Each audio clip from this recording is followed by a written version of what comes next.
down the hammer and pick up the pencil. You're about to listen to the Savvy Radio Show. Learn from real-life real estate investors, experience revealed with the Savvy Landlord as your host. What's going on, Savvy investors? Hopefully you're doing well, man. We're in the thick of the things in life, things in drama, things at the fourth quarter. We're halfway there. We're in the month of November. Do you believe that? Woo, it's crazy how far, I mean, not far, but how much time has already elapsed by the end of the year. It's 2022 and we're near the end. And I got like 3 points today that I wanted to do a quick podcast on, that things that I've just learned, drama, whatever you want to call it. Just some insight into the life of Steve VanCauwenbergh, a.k.a. Savvy, whatever. You tuned in to the Savvy Radio Show, where growth is essential to succeed. Whatever you want to do in life, may it make a lot of money, maybe be the best father on the planet. You gotta learn, you gotta succeed in that realm. And this podcast is about that, learning, growing, and all things bizarre. Anyway, let me break it down. Number one, insurance. Just a heads up, ladies and gentlemen, boys and a few girls around the world. Insurance companies, especially commercial insurance, has definitely changed its game. And what do you mean? Well, I have some commercial properties. I have some residential properties. Residential properties, pretty cut and dry. There's a lot of residential property, so there's a lot of insurance. There's a lot of options. Not too bad. I don't see much change. I just see especially in Oklahoma, we have tornadoes, storms, hail. I see the cost of insurance creep up. Tremendous amount, 20, 30% at times, and sometimes I've seen it cut down. But what I've never seen before as a real estate investor for 23 years is how regulated the commercial real estate insurance gamut is becoming, or they're pumping the brakes. Before, you could just pay for a policy for commercial. They usually sometimes send an inspector. Sometimes they didn't. Sometimes they're kind of laid back. Sometimes they get to it. I just think the profitability in commercial real estate, but what I found through doing some research, they're just cracking down on insurance in general, on claims. Because, I've had several claims in commercial. And one tip that I want to bring down right now for you, you may want to have separate LLCs in, $500,000 and above assets, especially an individual. And why am I saying that? Say you have 100 houses, blah, blah, and they're all under one blanket policy. It sounds good. You definitely get a rate. But if you start making claims, that affects all of those. And what I have found, that I've had a claim, a fire went down on one of my properties, and my insurance kind of got a little sticky there. And then I was like, oh, snap, that's going to affect my apartment building. I had an apartment building claim, and that affects my single family.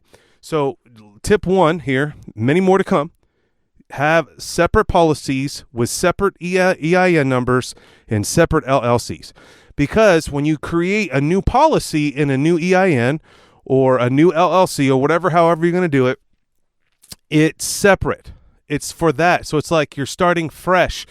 You're a new customer. You don't have any claims in that. So this is a little trick. I don't know.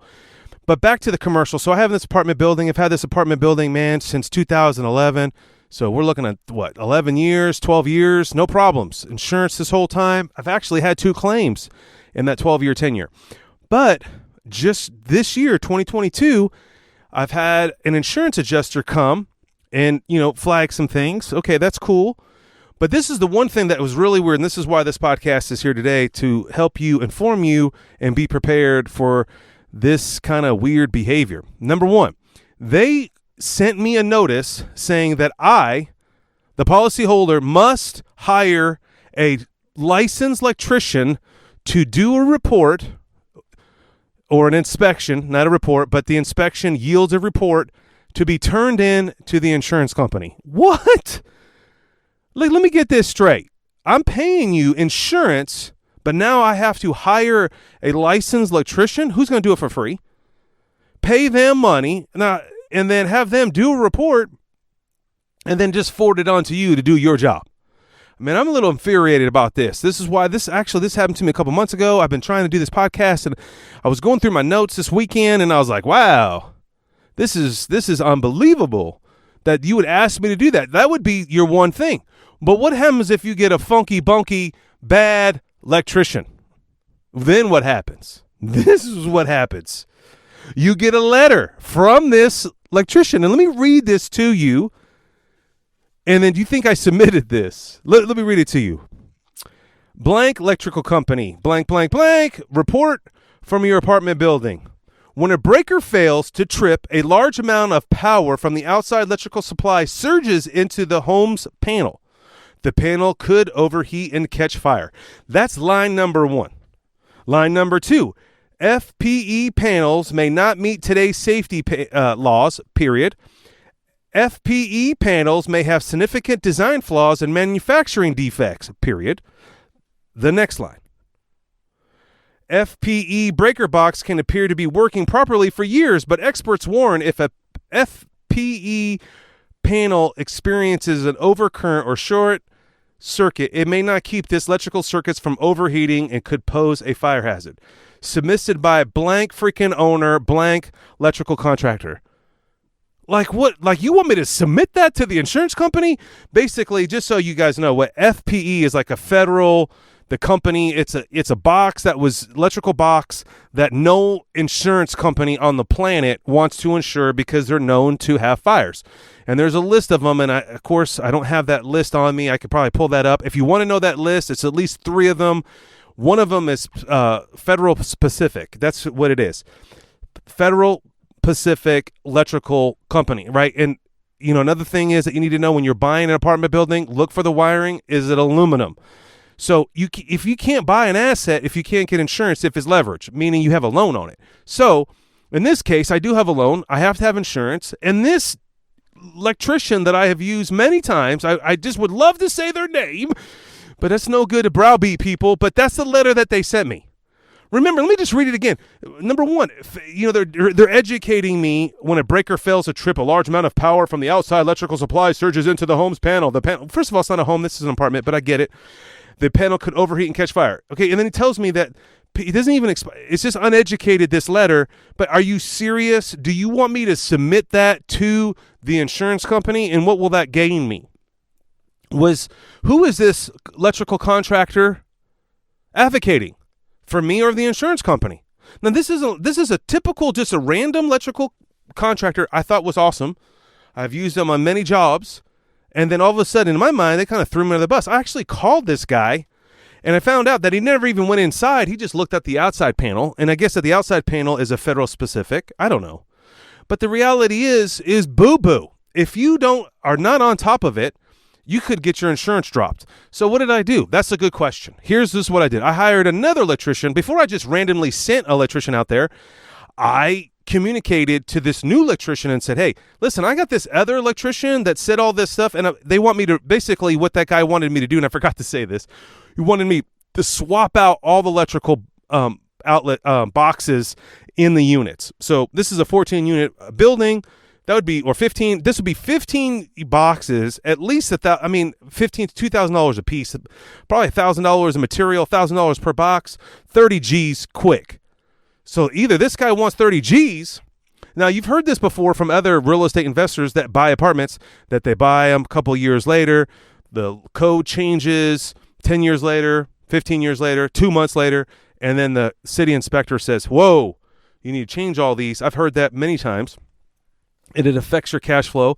It affects your ROI. It affects everything. It affects your life.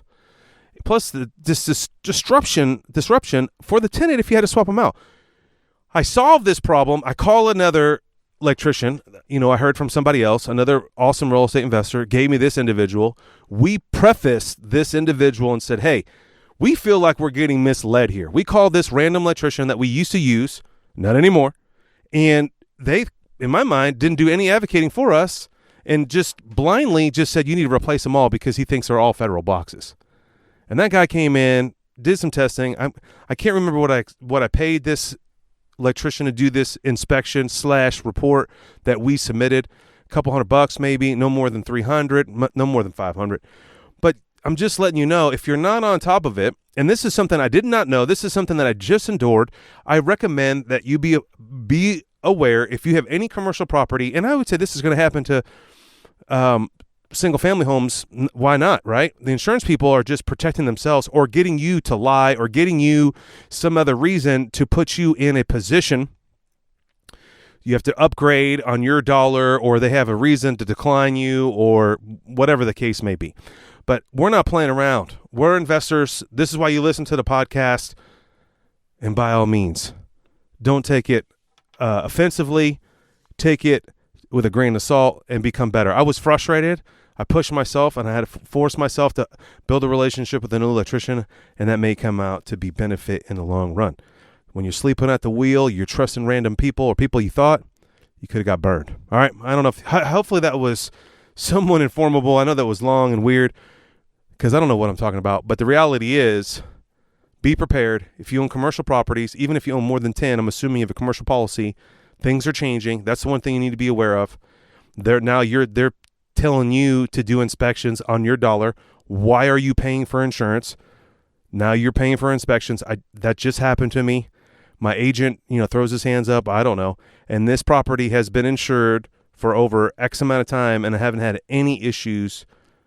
And look what's going down. So I'm just forewarning you, trying to help you, keeping you above, ahead, around the curve. All right, number 2, inherited IRA. We talked about this a long, long time ago. I never did a formal podcast on it because I'm not educated enough, but I do have some great friends. One of them is IRA Innovations, Mike Todd. If you have not found a custodial for your self-directed IRA, that's my homie. I definitely recommend that you would figure that out. Self-directed IRAs are incredible, amazing.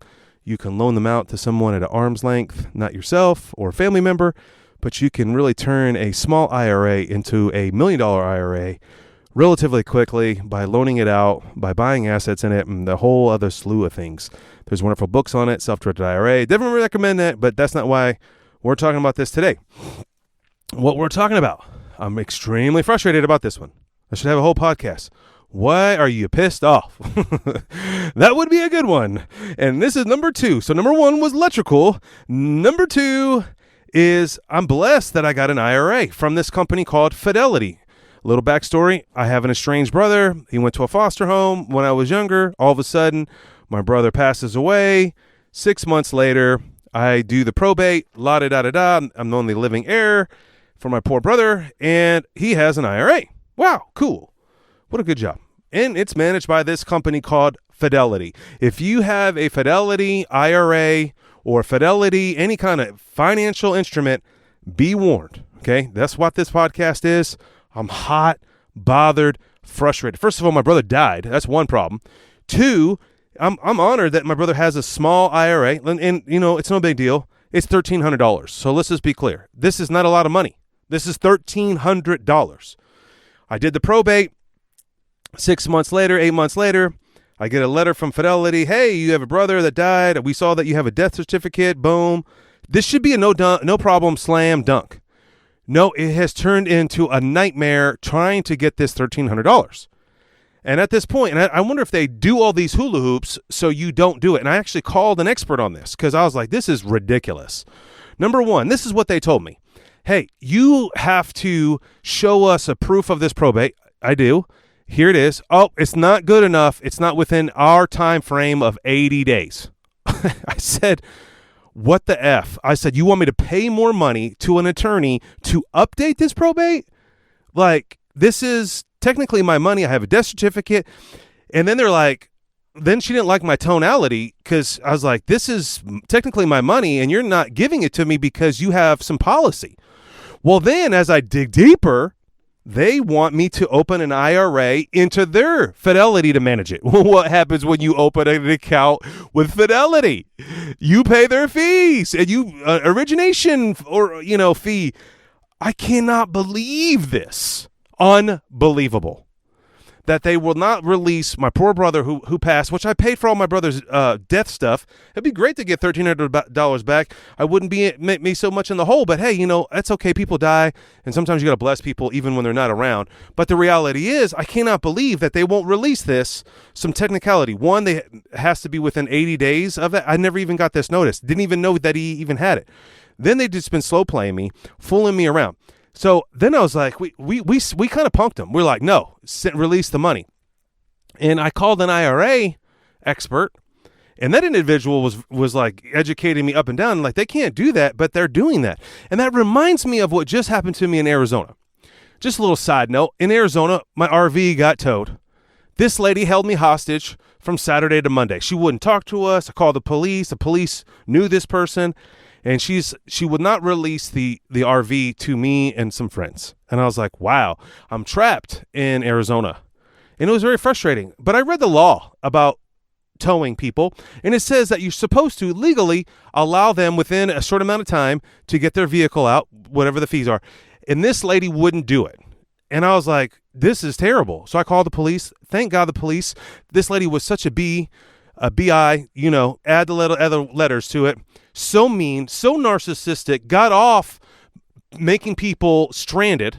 And if you read her website, there were so many reviews of elderly people with no money, can't get their car out, being towed by this company. It goes on, and it's a horrible story, but I don't want to get into it. But what pisses me off is what I learned this. When I called the police, and they knew who she was. They knew that she owned the company. They've been to her house. They said, hey, we know the law. I said, officer, I read the law. It says that she legally must, if they have a full-time employee, which they do, they're open 24 hours, which they do, they should allow me to get my vehicle. And he goes, yeah, that is the law, but that's her policy. I said, wow, in my mind. So you can not abide by the law, you can have your own policy. And that's what Fidelity is doing to me. They have a policy that you have to open an account with them. So my brother's poor $13.35 some of that's going to be cut off because I'm going to have to open an account. I have to go through these hula hoops because it's their policy. And I mean, and how many people, and this is what I'm telling you, how many people have been abused and hurt by Fidelity? Because it's kind of complicated. It's even complicated for me. I'm not the smartest person in the room, but I'm just saying I've read a lot of docs. I've loaned a lot of money in IRAs. I've borrowed money out of the IRAs. I've helped people with the IRA. I kind of have an understanding of an IRA. I understand how it works. I know the law. I know all the laws about the IRA. I know how it works. It doesn't work. Couldn't believe it. So I called another expert, and I was like, hey, man, what's the deal with this? He's like, hey, and I heard an inherited IRA. I have a friend that uses it for financial real estate flipping and wholesaling. And he just lists a little FYI you need to learn through my process. And I'm still dealing with this. That when you get an inherited IRA, this is just some things that you need to be aware of, and it may change, but you have to withdraw that money within 10 years. And if you don't withdraw that money within 10 years, you will lose half of that IRA. So someone gives you a $100,000 IRA, you don't know about it, and you don't mess around, you forget about it, you leave it alone with Fidelity, and then, you're like, oh yeah, I remember that money. Then it's the 11th year. You only get 50% of that IRA. Wow. And then there's something else I learned about this free inherited IRA, that I have to pay tax on this money as earned income, as a 1099. So whenever I withdraw this money, this $1,335.63, Mr. Fidelity here is going to let the government know, a 1099, that I have received this money, and I will be taxed as a 1099. Wow. Wow. Anyway, I don't know why. Hopefully this is helping you. I don't know why I'm even doing this podcast. Maybe I could just help you. Hey, if you get an inherited IRA, I don't know, lawyer up. That's what I feel like doing. But I mean, for $1,300, I just cannot believe that Fidelity, don't use Fidelity, has this. And when I talk to another IRA, they don't have to do this. Like, they can just release it. You have a death certificate. It should be easy, no document, easy release. And this is, money. I've had my mom die, and I would just go to the bank with a death certificate, and they would cut me a check. And, I had to prove who I am. But the reality is, Fidelity has a policy so they can withhold your money. Sad. If you got Fidelity, I would leave. It's frustrating. And you know what the crazy thing? I was just thinking about them a couple of years ago. I don't know. let's move on to something positive, right? I mean, what kind of podcast is this? It's supposed to be uplifting, it's supposed to be growing, supposed to be learning. It's the Savvy Radio Show. And I'm telling you, I'm having a crazy life change, and I'm going to do this podcast coming up this week about what's all going on in my little world of frustration and growing and changing, and that's another podcast. So let me break this down to you, all right? This is a deal. Yes, a deal. Isn't that cool? I haven't done deals in a long time. We used to do Fabulous Friday, Fably, whatever deal. I don't know. A long time ago. If you listen to the podcast back in the hundreds, I can't believe we're over 700 podcasts now. Wow.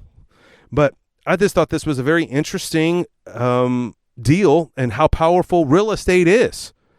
And so let me break this down to you. This was, the address is 2608 North Ann Arbor. It is a kind of condominiums / older type. There's only 60-something units in there. There's a ton of stories in here. I've been involved in this. But anyway, I was actually there. I had an opportunity, and I got 6 units for sale from another investor, and I took those units and I flipped them to somebody else in Oklahoma City. And at that time, when I was doing those 6 units, it's a long story. It's actually a great story. Maybe we'll talk about that story. If you want to hear about that story, that's awesome. Maybe I should bring that dude on. And he may be on. It's JJ Grits. We may have talked about it on one of his. So you might want to go in the search bar and search JJ Grits. That story may be on there. I can't remember. But while I was doing those 6 condos at one time, I had them under contract, and I went and met the HOA, and I realized this is not the investment I want to be involved in. This HOA is kind of crazy. So, but while I was there, as a real estate investor, you never stop working. You see a sign, you call the sign, and I call the sign, and I met this awesome gentleman named Ron. Ron was a senior, and Ron was actually paying. He was on the waiting list for an assisted living place, or like a 55 and over type of place that was based on your income, and he was paying rent at that place at this time. And when I purchased this deal, this was January 26th, 2018. I met him, and he just got into this new community, and he was paying about $700 a month, and he was paying a mortgage for this condo. And I was like, okay. And I was like, and I just flipped those, and I was like, hey, I'll have 7 of them. Or I was going to keep them at this time. I can't remember, but it didn't take long for me to figure it out to sell them. But I kept this one unit. I got it under contract, and it was an interesting negotiations. Again, I'm going to remind you, this guy already was paying 2 mortgages. He was on a fixed income, and he was actually it was amazing negotiating, because he needed to sell it. And I was like, sir, how much do you want? He's like, he said, I owe $1,450. And I at that time, I could tell he was extremely desperate. If I offered $1,450, he would take it. But I was like, man, how could I help this guy? I mean, it doesn't matter. But I said, listen, can I just give you $1,000 over what you owe? And he was like, he started crying. He was so thankful. I mean, I was honored. I mean, I don't know. I just locked up these other ones, and I just locked this one up. And actually, what another weird thing about this story, after I closed on the property and helped him transition, I actually visited him a couple times because I don't think he had anybody in his life. And he was just a single guy that was really cool. And I don't know. I just would say hi. And after just thinking about this, I should probably call him, and hopefully he's still around. So let me give you the numbers again. Bought this in 2018. I bought it for $1,550. Wow, you can buy a condo for $1,550. Let me let the cat out of the bag now. Let's see if you can guess how much I sold it for this year, August 12, 2022. So only 4 months. 4 years and some months. So how long? And I have to pay freaking state tax because it's under 5 years, but that's okay. $85,000. Isn't that crazy? 4-year return. 85, and I'm going to break this return to you.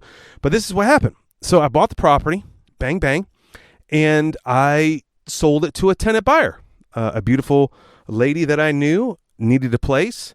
So I think I put in like $4,000 or $5,000 into this property at this time. Materials, I actually spent $4,726, and I'm going to do all the breakdown right now. But so I put about $5,000 in it. I had about $20,000 in it, and I sold it back then maybe shortly, a couple months after I closed on it. So let's just say I bought it in January. Probably by May, I was slow back then. I sold it to a lady for $35,000 on a contract for deed. Isn't that cool? Crazy. Now here's the weird thing about this unit. The HOA is $350 a month. I know that's crazy high. You feel me? But it covered gas and the lighting on the outside, some exterior maintenance, which they never did, but I don't want to get into it. But it helped, it was definitely worth the gas alone because the place was heated with gas, and I thought it was worth it. I think it came with cable too. So let's break down the numbers and get your ROI on this. So I had sold it to this CFD, and the HOA was drama. They didn't like investors being in there. This lady that ran the HOA, I don't know. I don't want to say anything derogatory, but it was not an easy process. She would threaten people all the time. I don't know where the money went. I don't know where $350 went. I know the gas bill was at least $40 or $50, but the reality is they never did the exterior work. They had random people take money. I don't know. I don't want to get into it. But long story short, one of the major problems I had and I don't even want to get into it, but we had a plumbing issue. The HOA is supposed to repair that. They did, and we pay for that. So it was a nightmare property in that 4 years in my mind. But the lady that bought it on contract for deed, the sad thing is she had to move on, and she had to move out in the middle of the night, and she moved out. And then I just hey, the market's hot. Let me put it on the MLS. And I had a great realtor. He kind of pushed me around a little bit. He's like, hey man, you need to doll this up a little bit. We can get full retail. And at that time, so let me give you some perspective. So I bought it for 15, put 5 in it, 20, sold it for 35 on terms, and then just I just never thought about it again.